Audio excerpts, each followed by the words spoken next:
Swadee ka. Thank you for joining us on Newsline. We are broadcasting live on NBT, Radio Thailand FM 88, and on NBT World. It's Friday, June the 12th, and you're with me, Tra Jirakausan.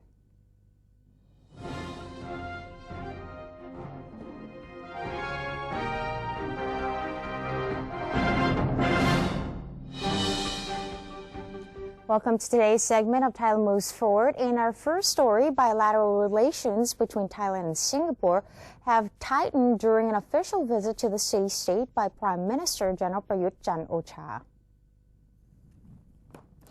Prime Minister Prayut on Thursday traveled to Singapore following an invitation from Prime Minister Lee Hsien Loong, as the two leaders have planned to strengthen relations between the two nations. On his first day of the trip, the Prime Minister paid a visit to the President of Singapore, Mr. Tony Tan Keng Yam, before attending the leaders' retreat with Prime Minister Lee. The Thai Premier then witnessed the signing of 4 Memoranda of Understanding, or MOUs, before holding a joint press conference with his Singaporean counterpart. The Prime Minister has shown his appreciation to his warm welcome to the city-state and offered his congratulations on the successful hosting of the 28th SEA Games and on securing the most number of gold medals. The two leaders also agreed that both countries will try to promote and strengthen the ASEAN community through higher bilateral trade and investment. The National Legislative Assembly, or NLA, will invite cabinet members for a deliberation session on amendments to the 2014 interim constitution on June 18th, while the Deputy Prime Minister has denied rumors that the government will scrap the entire draft charter.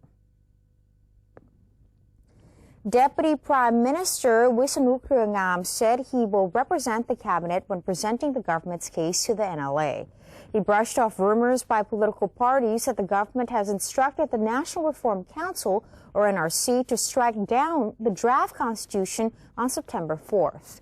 He said it is the council's prerogative to make its own decision, and the country must decide on the course to take in the event that the constitution is voted down. He also revealed that the cabinet's amendment proposal to the 2014 interim constitution contains 7 revisions, including a proposal for a public referendum. Other revisions include extending the Constitution Drafting Committee's, or CDC, timeframe to revise the second draft of the new charter to 90 days. The provision calling for the dissolution of the NRC after voting on the new charter to give way to Reform Mobilization Committee, and the provision calling for a new CDC to be established in the event the public referendum rejects the draft charter. The National Legislative Assembly, or NLA, has approved in principle legislation that would allow in specific circumstances the right to transfer one Social Security fund into his or her National Savings Fund.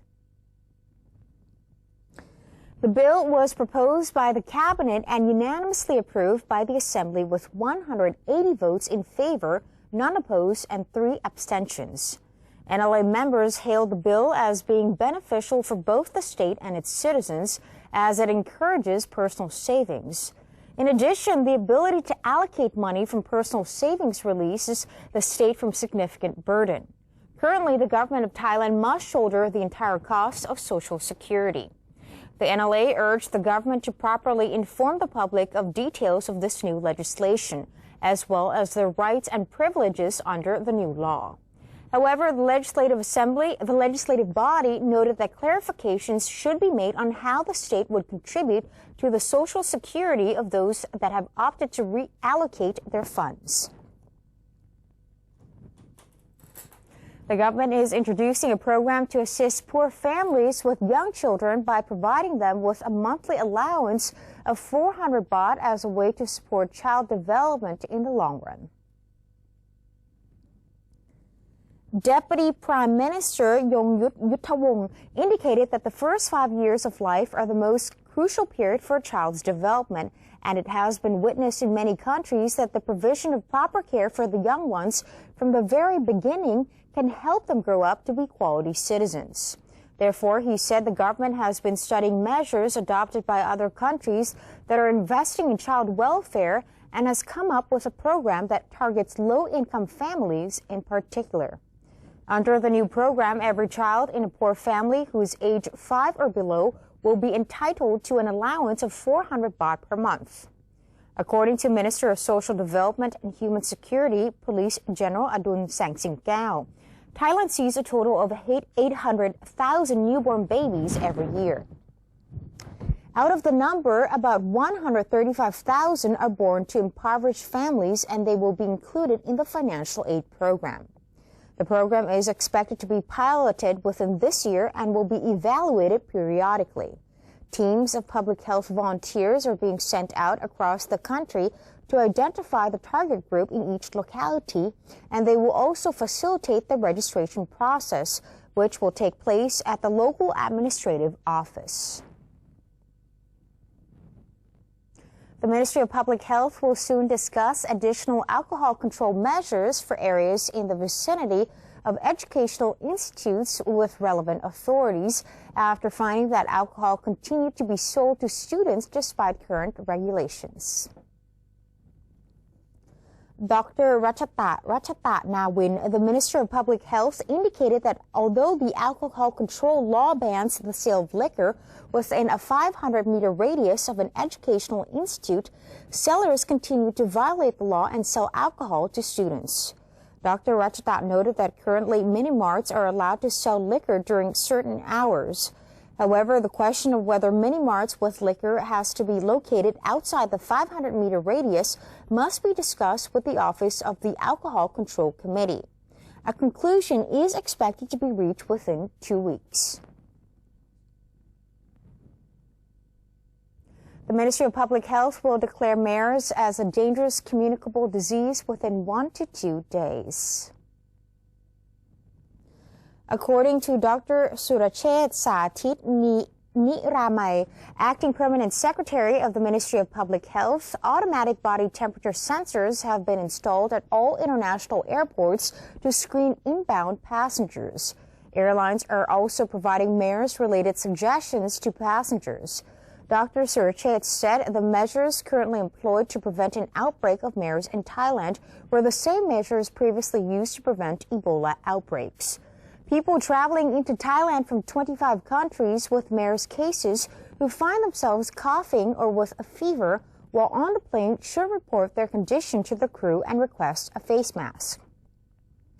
Dr. Surachet indicated that although no MERS cases have been found in Thailand, hospitals are setting up quarantine quarters for patients with fever and flu-like symptoms as preparation towards limiting any outbreaks. 69 hospitals under the Health Ministry's jurisdiction have already prepared such quarantine quarters. Bangkok Governor Momrachawong Sukumpan Boripat has visited 2 spots in the capital considered vulnerable to flooding in order to evaluate the water drainage systems following their improvement. Accompanied by executives of the Bangkok Metropolitan Administration, or BMA, and related agencies, Momrachawong Sukumpan made a visit to Soi Suthiporn 2 on Asok Dindang Road, as well as Asok Montri Road at the junction with San Sap Canal. The governor pointed out that the 2 spots have been facing chronic flood problems which affect the livelihood of local residents. A water pumping machine with a capacity of 0.15 cubic meter per second has been installed at Soi Suthiporn 2, while the capacity of the pumping station at Asok Montri Road has also been increased from 1.8 cubic meters per second to 2.3 cubic meters. After the improvement, the Bangkok governor affirmed that the water drainage in the 2 areas has been found to be faster and more effective. Momrachawong Sukumpan assured that the BMA will continue to tackle problems in 22 other flood-prone areas in Bangkok. He has also instructed the Department of Drainage and Sewerage to ensure the readiness of all flood prevention equipment and pumping stations for the upcoming rainy season, while urging residents to refrain from dumping garbage in public areas as the objects could block flood drainage channels. The Tourism Authority of Thailand, or TAT, is aiming to expand the Must-Visit Cities campaign in 2016 in a bid to cover more destinations, hoping to generate more income. Mr. Anupab Tirarat, the TAT Deputy Governor for Domestic Marketing, disclosed about TAT's marketing plan for the year 2016, saying this year's project branding 12 provinces as must-visit destinations will be expanded to include 12 more places located nearby.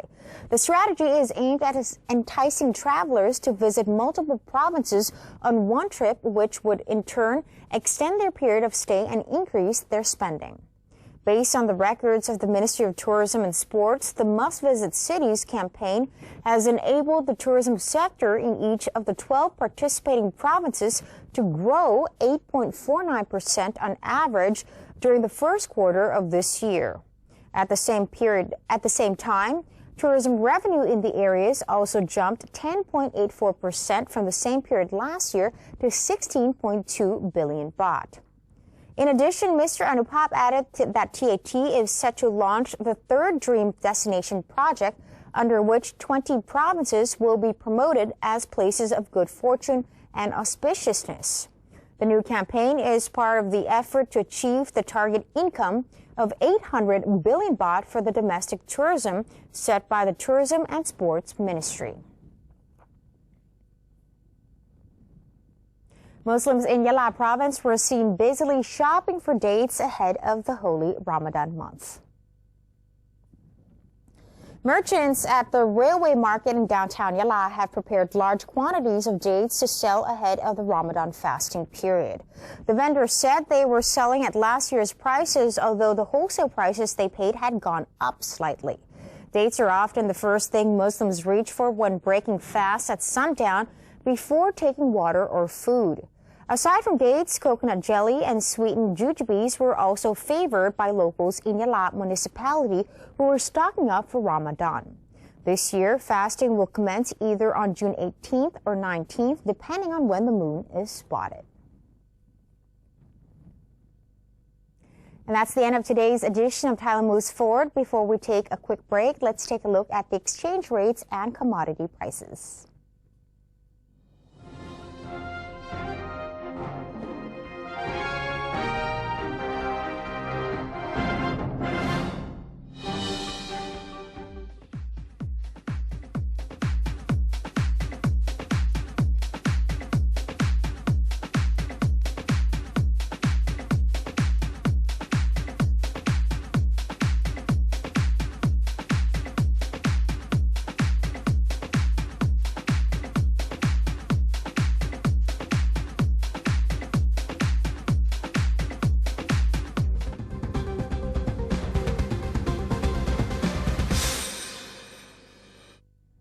To maintain a strong nation, Thailand is promoting 12 core values for the good of the people. The 11th core value: keeping physical and mental strength, unyielding to evil powers or desires, having a sense of shame over guilt and sins in accordance with religious principles.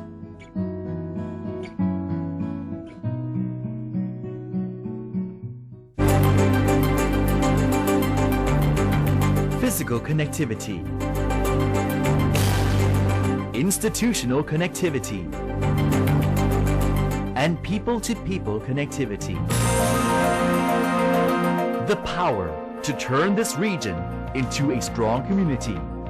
Witness the interconnectivity between the 10 Southeast Asian countries in ASEAN Connect via these channels.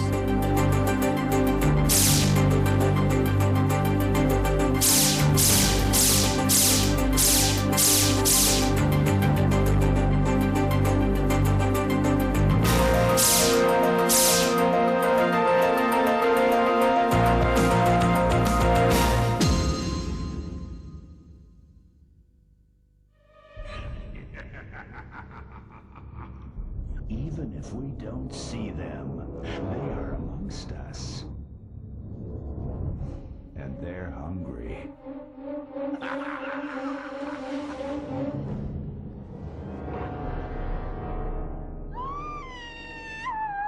Slay your power-sucking monsters. Take their power away.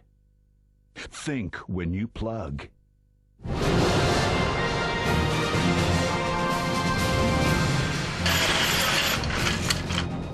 สวัสดีครับ This is Thailand at large.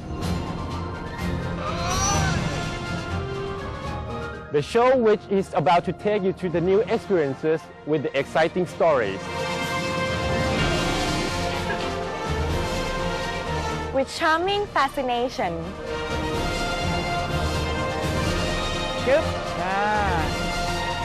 With a touch of Thainess.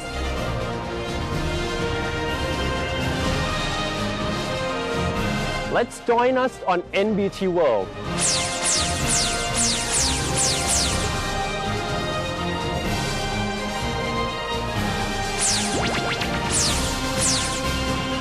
Explore with us and you'll know and love Thailand even more than before.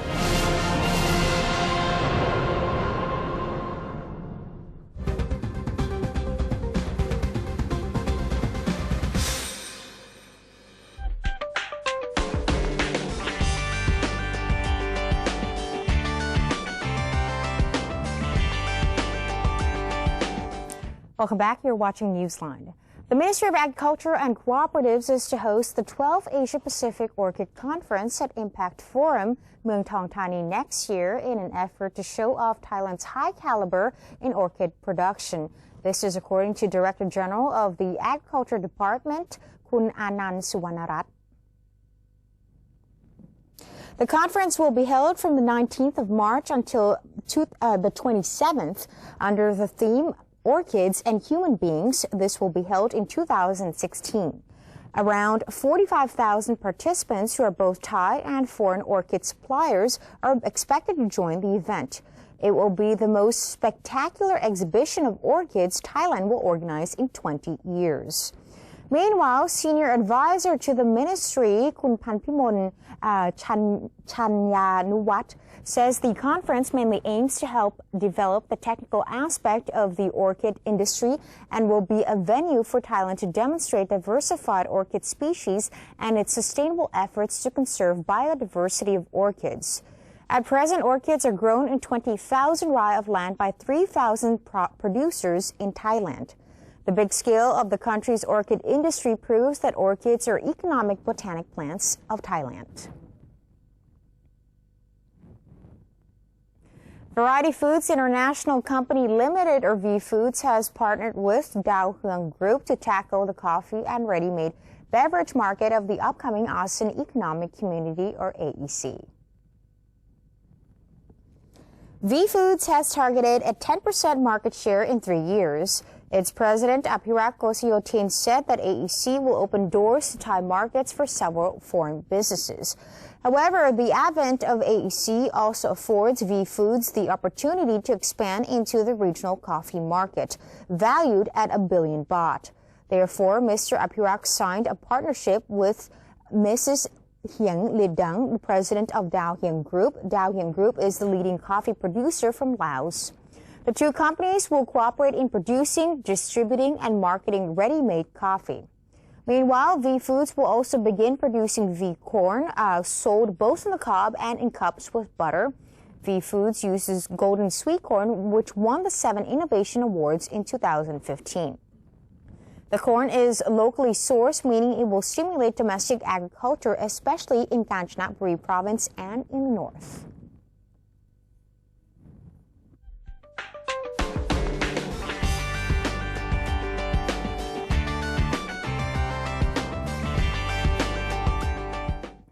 And elsewhere around the world, the United States envoy in the UN, Samantha Power, expressed support to Ukraine and warned Russia against violating Ukraine's territorial integrity as she addressed Kyiv residents on Thursday.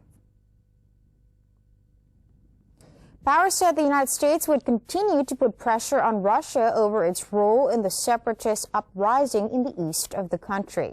On Wednesday, Power visited the memorial to the victims of anti-government protests in February of 2014 that toppled the president. More than 100 protesters were gunned down in the Maidan uprising. The victims are known as the Heavenly 100. The U.S. envoy praised efforts of the Ukrainian people to promote changes in the country. A ceasefire between the two sides brokered in February by leaders of Ukraine, Russia, Germany, and France remains technically in force, but regular skirmishes and claiming lives almost daily on both sides. Moscow denies sending troops into Ukraine or helping to arm the rebels. The United Nations says more than 6,400 people have been killed in the conflict, which erupted in April of 2014. Workers, students, pensioners, and unemployed Greeks took to the streets of Athens on Thursday, fearing that the government will backtrack on its pre-election pledge to put an end to years of austerity and instead succumb to pressures by its European and international creditors in order to clinch a reforms for cash deal. The demonstration, which was organized by the Greek Communist Party Labour, was joined by some 10,000 protesters who carried banners, waved union flags, and chanted, "We cannot live on 400 euros a month," as they marched in the streets of the Greek capital. Communist Party leader Dimitris Koutsouba said the Greek people suffered greatly under the bailout programs, and it was time for the unpopular austerity measures to be reversed. Earlier on Thursday, supporters of the Greek Communist Party Labour occupied the finance ministry, prevented staff from entering, and hung a large banner on the building facade reading, "We've bled enough, we've paid enough," under a picture of the last Greek prime ministers and the bailout deals each has signed. Greece and its EU and International Monetary Fund lenders have been locked out in torturous negotiations on a reforms agreement for more than 4 months without a breakthrough in sight. The IMF dramatically raised the stakes in the stalled debt talks on Thursday, announcing that its delegation that left negotiations in Brussels and flown home because of the major differences with Athens. New film footage purportedly showing legendary aviator Amelia Earhart has been discovered. The footage, shot in 1937, shows Earhart posing for a photographer on an airport tarmac, presumably in Burbank, California. Lost for nearly 80 years, the footage shows photographer Albert Bresnik taking photos of a smiling Earhart, who poses on and around her Lockheed Electra 10E, the plane that would carry her more than 20,000 miles around the globe before eventually being lost forever. The film was discovered by Bresnik's nephew, who had inherited it from his father. In addition to showing Earhart, the film also catches glimpses of her husband, George Putnam, and her navigator, Fred Noonan, presumably days before she launched her trip. On July 2nd, 1937, Earhart and Noonan left New Guinea for Howland Island in one of the final legs of their journey. They never heard from them again, and their plane was never found. Thousands of people dressed in white gathered in front of the Louvre Museum for an impromptu picnic on Thursday evening. Guests arrived from the Parisian streets carrying tables, chairs, and baskets full of fine food and wine.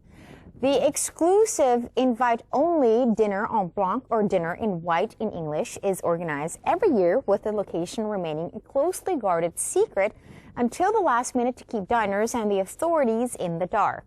Organizers say while they are not officially allowed to organize a dinner, they are allowed to hold an improvised picnic, hence the all-important secrecy. But the event does not look at a makeshift affair, with thousands dressed to impress sitting at tables covered in crisp white tablecloths and crowned with decorations. Once everyone is ready, guests traditionally swing their white cloth napkins as a sign indicating the start of the dinner. Other codes ask the guests to leave the place as clean as they found it. The event is held annually at different Parisian monuments, but this year, last-minute confusion pushed guests from the Cour Carrée in the center of the Louvre to the Tuileries Gardens. Still, with the famous Louvre Pyramid and the Eiffel Tower in the distance as backdrops, guests were, of course, not disappointed. That's it for today's edition of Newsline. For any comments or suggestions, please feel free to email them to us at newsline.nbt@gmail.com. You can also follow us on Facebook. Just simply type in NNT, or check out our website at thainews.prd.go.th/newsing. We are going to say goodbye with footage of an NBC reporter being swarmed by a number of roaring cicadas as she attempts to record her stand-up for a news report. I'm พราธีระกสัน Have a wonderful day สวัสดีค่ะ